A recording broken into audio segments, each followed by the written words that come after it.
Муса Джалиль в первый же день войны добровольцем ушел в ряды действующей армии.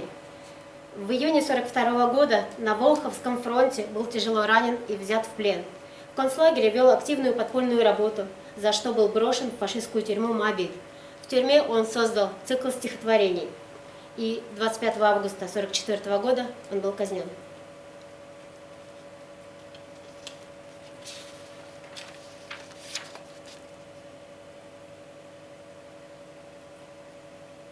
Стихи Мусы Джалиля сохранились, и бельгийцу Андрею Тиммермансу в их последнюю встречу Муса сказал, что в его группу товарищей татар скоро казнят, и отдал тетрадь ему, попросив передать ее на родину. Понадобились годы, чтобы цикл стихов, записанный Джалилем в самодельные блокноты в берлинской тюрьме Моабит, дошел до читателей. Но увидев свет, они получили немедленное и громкое признание. Сейчас прозвучит стихотворение «Поэт», и из цикла «Моабитские тетради» читает Ильдус Ахмеджанов. Фрагмент.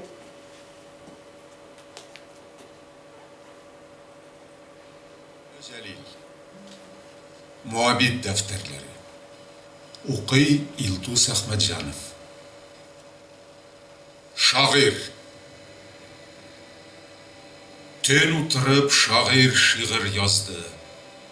Ак кәгазьгә тамды яшьләре.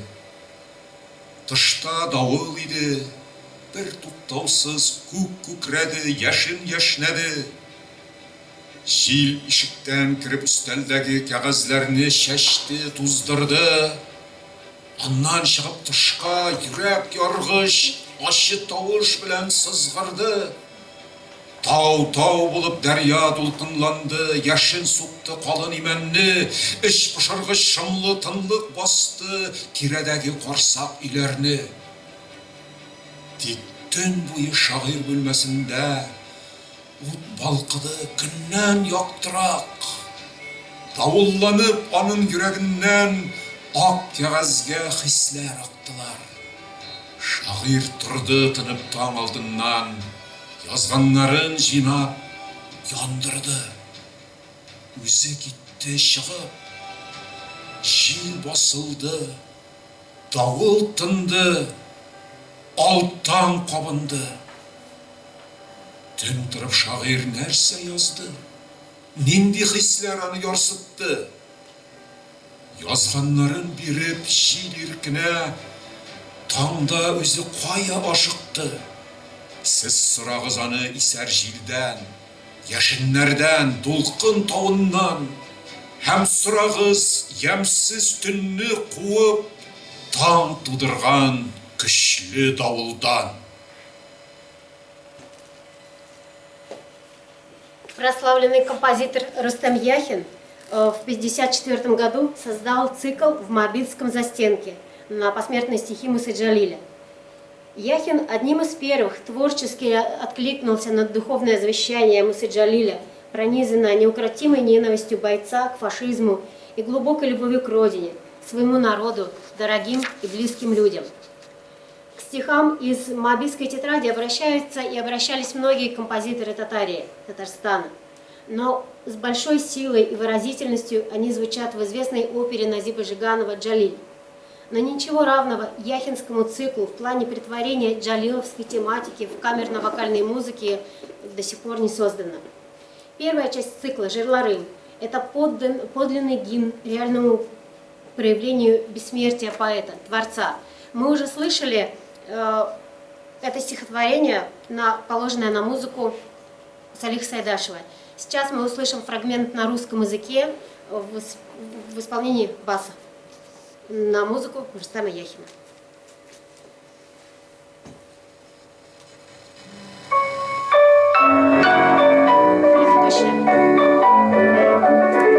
Александр, там предыдущий еще есть. Жерларым.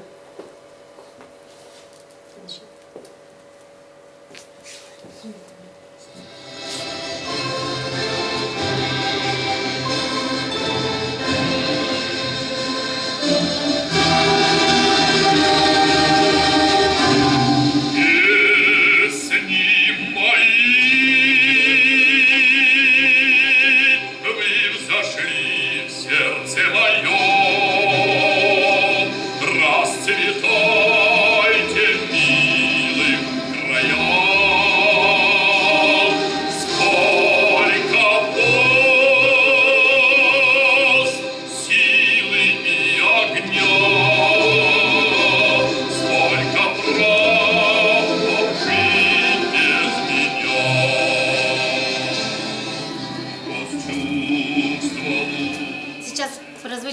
еще небольшой фрагмент произведения Рустема Яхина на слова Мусы Джалиля «Дулкынар» и в исполнении великолепной Муниры Булатовой. Еще интересный момент, когда я жила и работала в Казани, в сфере совершенно недалекой от музыки, находясь в командировке в каком-то одном из городов Татарстана, в книжном магазине я увидела книгу, как раз посвященная Мунире Булатовой. И потом мне удалось попасть на концерт, где она исполняла романсы Рустема Яхина. Этот концерт проводился в музыкальном училище имени Охадеева, как раз недалеко от оперного театра. Ей было уже глубоко за 80, зал был полон, и у многих, когда она пела, стояли в глазах слезы, потому что все понимали, что это может быть последнее выступление прославленной Муниры Булатовой. Романс «Дулкынар» Волны.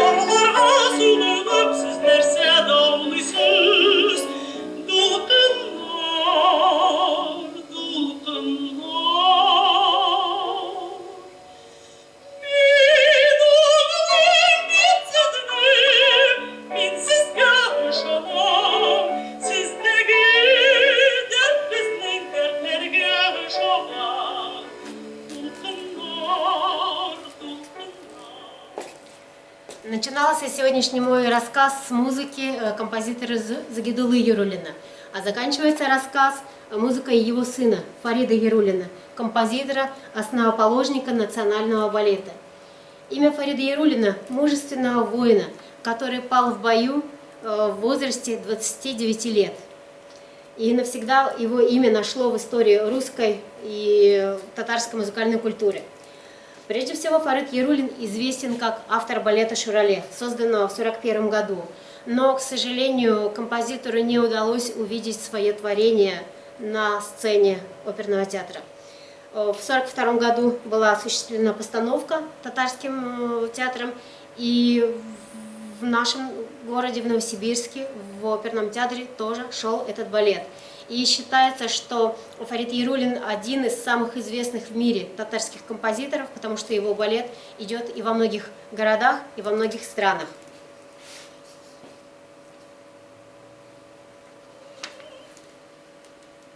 Композитору война все планы сломала, потому что его талант только-только начал раскрываться. И в 1943 году его родным пришло известие, что он пропал без вести. И в результате большой кропотливой работы лишь в 1985 году удалось обнаружить пункт завершения военного пути воина-композитора и место его захоронения. Выяснилось, что в 1942-1943 году Фарид Яруллин попал в самую гущу событий, воевал под Сталинградом и на Курской битве.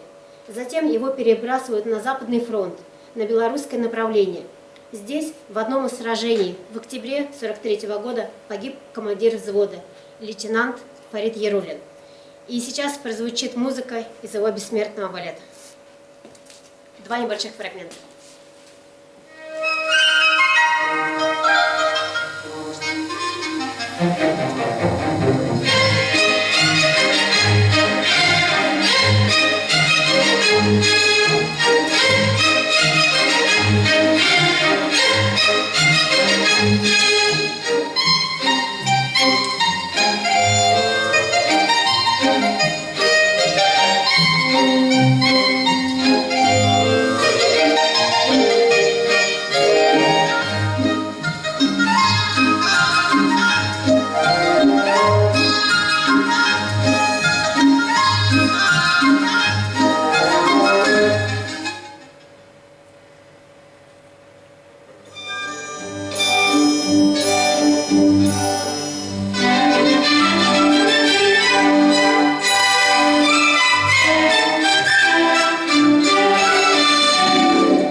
этом рассказе красной нитью проходила фигура Салиха Сайдашева, как основоположника татарской профессиональной музыки и как человека, который дал путевку в жизнь для очень многих поколений творческих деятелей, поэтов, композиторов, писателей.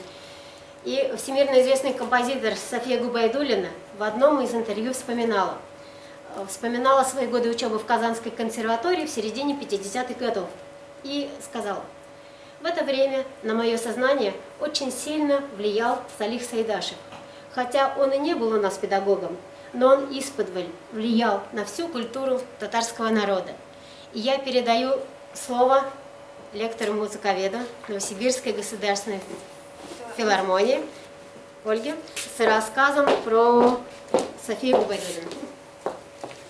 Здравствуйте, дорогие друзья! Я очень рада выступить в рамках Дней татарской культуры. Впервые здесь выступаю. И так уж получилось, что поддерживаю академическое музыкальное направление в лице Софьи Губайдуллиной. Сразу хочу предупредить, что специальным исследователем Губайдуллиной я не являюсь, поэтому если вдруг в зале найдется какой-то знаток, который мне что-то сможет рассказать, я буду очень-очень рада. Вообще, Софья Губайдуллина принадлежит к числу наиболее значительных советских композиторов второй половины XX века. Обладатель просто грандиозного количества премий и наград, перечень которых помещается примерно вот на таком вот листке формата А4. Можно очень долго их перечислять, я кое-что скажу. Заслуженный деятель искусств Российской Федерации, почетный доктор Ельского университета, почетный доктор Чикагского университета, ну и, конечно, обладатель разных других уже локальных наград, скажем, в Казани. Принадлежит к тройке так называемых советских авангардистов. Это Шнитке, Денисов и Губайдуллина. Те, кто занимались музыкой, те обязательно слышали об этих трех композиторах. Их еще по-другому называли лебедь, рак и щука советского авангарда. Сравнение вот такое вот из басни Крылова совершенно не случайно, потому что действительно эти три человека как будто раздирали советский авангард на разные части. Работали абсолютно в разных стилевых направлениях, но даже вот в этом интересном тройственном союзе Губайдуллина умудряется стоять особняком. Я уж не знаю, что в ней такое сыграло. Ее татарская природа совершенно особенная. То, что она один из редких композиторов женщин, кто настолько известен именно в 20 веке и в Советском Союзе. Кстати, сразу забегая вперед, хочу сказать, что Губайдуллина это был такой композитор, который, в общем-то, по большей части был довольно любим в нашей стране. Хотя время-то было крайне неспокойное, время было тяжелое, у нее был сложный период, когда власти не совсем ее понимали, но в целом она была воспринята довольно хорошо и очень известна. И даже многие композиторы, включая Тихона Хренникова, говорили, что мы никак не можем пробиться через этот барьер советского авангарда, что есть, ну, сейчас есть такое нехорошее слово фетиш, да, вот на вот этих трех композиторов, и никак не можем соревноваться с Губайдуллиной. Я не буду углубляться в биографические факты, я думаю, что каждый из вас может легко их посмотреть, если ему будет интересно. Скажу только, что родилась она в 1931 году, родилась в семье инженера-геодезиста. Кстати, Губайдуллина полукровка, она не полностью татарка, у нее татарин отец, мама русская. И вот эта двойственность внутренняя, которая у нее была изначально, Губайдуллина всегда ее осознавала, и во многом она сказалась на творчестве. Если говорить коротко о биографии Софьи Азгатовны, сразу я просто отмечу самые основные факты. Да, она училась в музыкальной гимназии по фортепиано, закончила Казанскую консерваторию по двум факультетам, как пианистка и как композитор, закончила потом следом Московскую консерваторию как пианистка и как композитор. Также это, кстати, довольно старая русская композиторская традиция, сразу же выучиваться на пианиста, таковы были тот же Рахманинов, и потом еще ездить с гастролями, например. Ну, гастроли фортепиано, допустим, у Губайдуллиной я не помню, но, тем не менее, роялем она владела безупречно, и это тоже сказалось на ее музыке, безусловно. Ну и, конечно, закончила потом московскую аспирантуру. Всегда все обязательно обращают внимание, и я сегодня не буду исключением, на то, что Дмитрий Дмитриевич Шостакович говорил Губайдуллиной: «Я желаю вам идти вашим неправильным путем». И Губайдуллина эти слова восприняла, конечно, очень тепло, и они ей во многом помогали потом до конца ее жизни. И вот сейчас мы все знаем, что Софья Азгатовна у нас жива, слава тебе, Господи, здорова, в Германии живет, и она сейчас эти слова еще вспоминает, и помогают они ей дальше в жизни. В дальнейшем она работала в разных там экспериментальных студиях, у нее абсолютно разный широкий спектр музыки, в том числе, я думаю, что ни для кого не секрет, что она работала и с кинематографом, и с мультипликацией, мы сегодня об этом еще немного с вами поговорим. И в 1991 году Губайдуллина уехала в Германию и до сих пор проживает там, вот уже около 30 лет. Вот этот период самый сложный, когда она была подвержена жестокой критике, это 1979 год, она входила в так называемую Хренниковскую семерку, и действительно это было совершенно ужасно, у них срывались абсолютно все их постановки, вот, честно говоря, до маразма доходящие абсолютно были события, когда были написаны произведения, было полностью все отрепетировано. Произведения, если что, у Губайдуллиной, как правило, достаточно крупные и очень часто использующие такие, большой состав. Исполнители выучивают все, солисты выучивают все, зал окуплен, все сделано, билеты практически распроданы, пьесу снимают с концертов, просто вот за счет тогда вот этой травли Хренниковской семерки. Период был безумно сложным для Софьи Азгатовны, но, тем не менее, стойко она его пережила и нашла в себе силы работать дальше. При этом она, как и многие разумные композиторы того периода, сконцентрировала свое внимание на работе в сторону Европы. Собственно, почему Губайдуллина в Европе была очень хорошо признана, и до сих пор ей поступают просто грандиозные по своему уровню заказы. Вот если я сейчас не ошибаюсь, если сказать-то вам правильно, нет, не скажу, не могу вспомнить слово. В общем, сейчас она работает над грандиозным абсолютно заказом, это посвящение Бетховену, очень крупное сценическое произведение, и даст Бог, чтобы оно было представлено, и Софья Азгатовна до этого момента дожила. Мы знаем, что она сейчас в очень преклонном возрасте. Еще сразу же хочу сказать, что недавно совершенно вышло интервью, это эфир от 10 сентября 2020 года, то есть вот буквально чуть больше месяца назад. Вообще Софья Азгатовна человек очень закрытый сама по себе, интервью очень много лет не давала вообще, но тут посчастливилась, договорились, значит, и совершенно удивительная есть программа, это прямой эфир «Энигма» по каналу «Культура Шоу», советую всем интересующимся посмотреть, потому что я была просто в восторге, это 2 видео по 40 минут, диалога с Софьей Азгатовной, где она говорит о музыке, о своей жизни, говорит очень много очень глубоких, очень важных вот сейчас вещей, в том числе и немного коснулись пандемии, вот, которая сейчас происходит, и всего этого. И действительно, вот хочется шляпу снять и низкий поклон такому человеку, который, будучи в таком преклонном возрасте, не только продолжает писать великую музыку, но говорит такие великие слова людям. И вот мы сейчас с вами все равно так или иначе находимся в изоляции, тут большая часть зала сидит передо мной в масках, и это абсолютно правильно.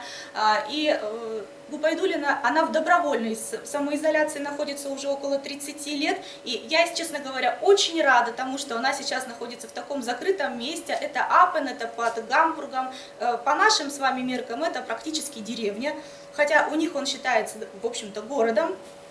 И я очень рада, что она, в общем-то, находится в безопасности, ну, если смотреть вот нынешнюю ситуацию.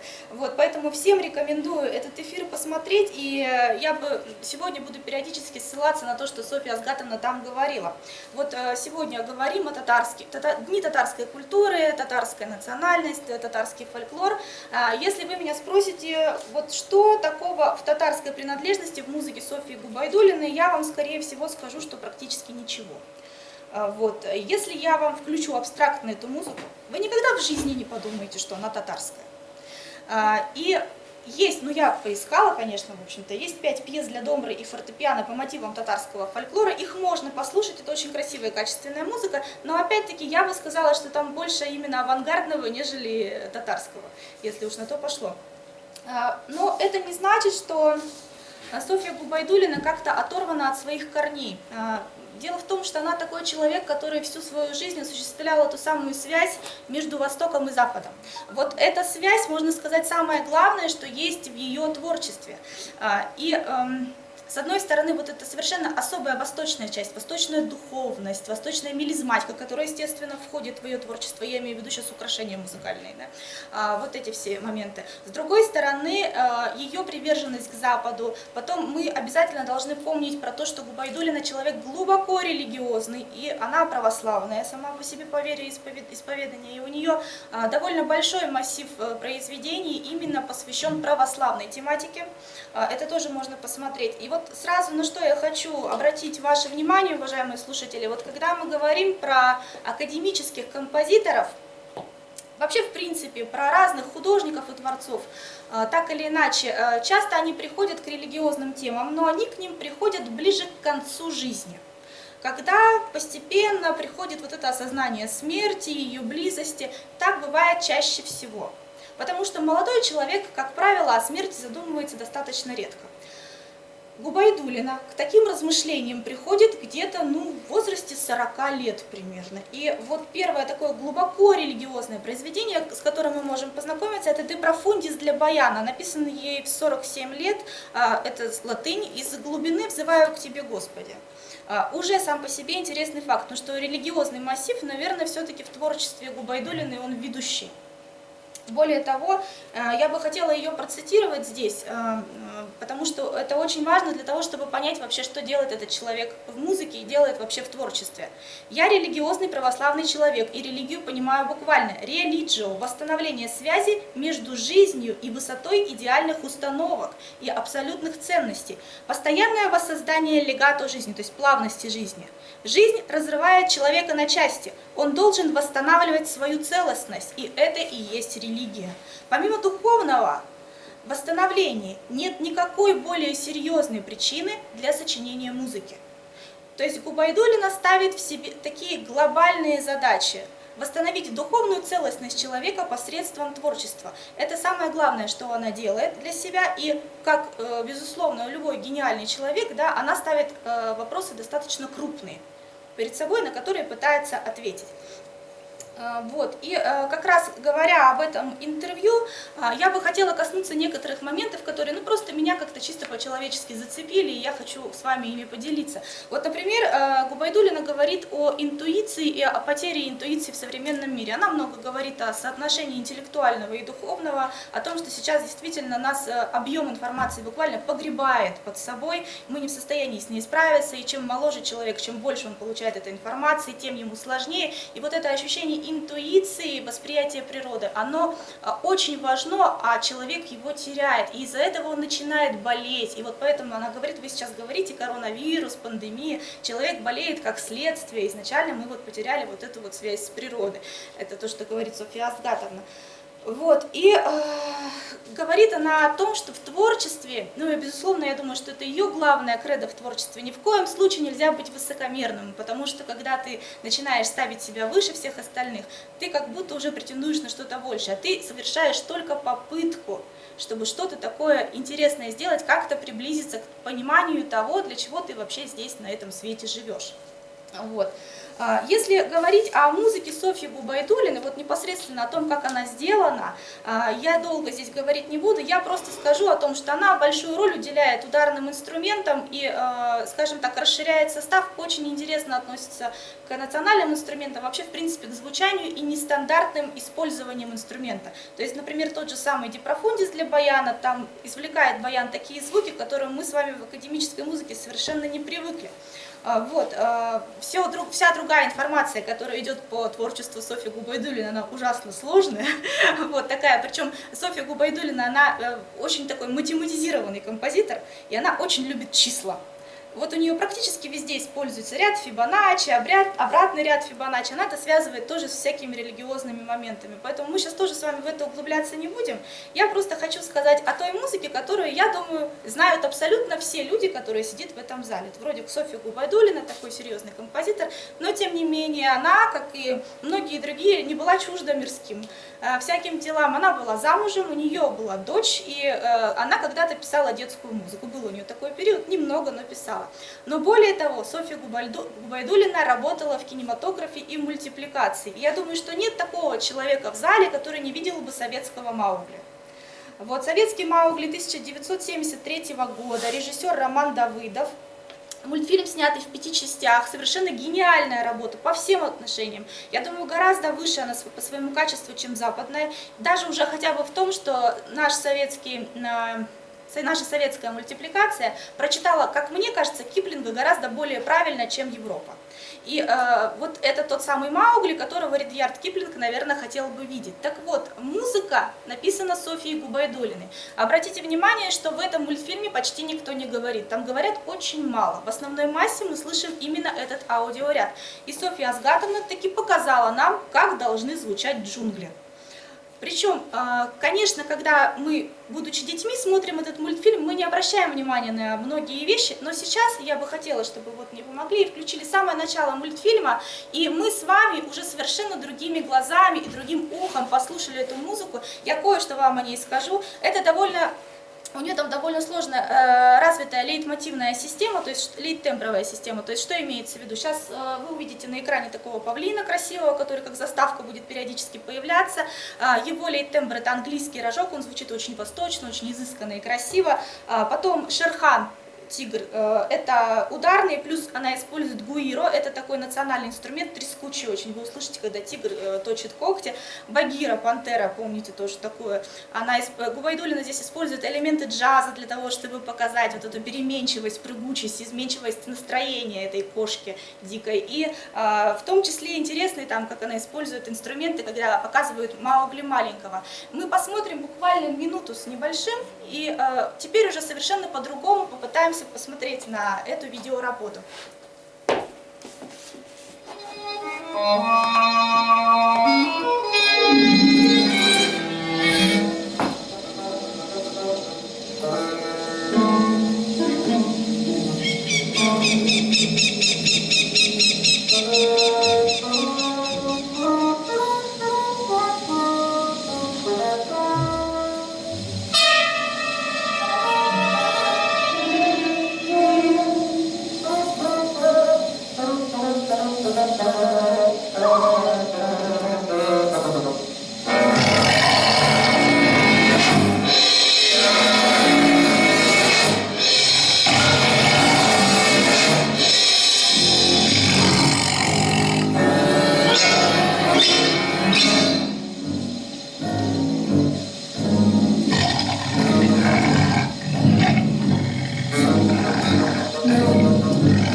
Я благодарю вас всех за внимание, у меня все.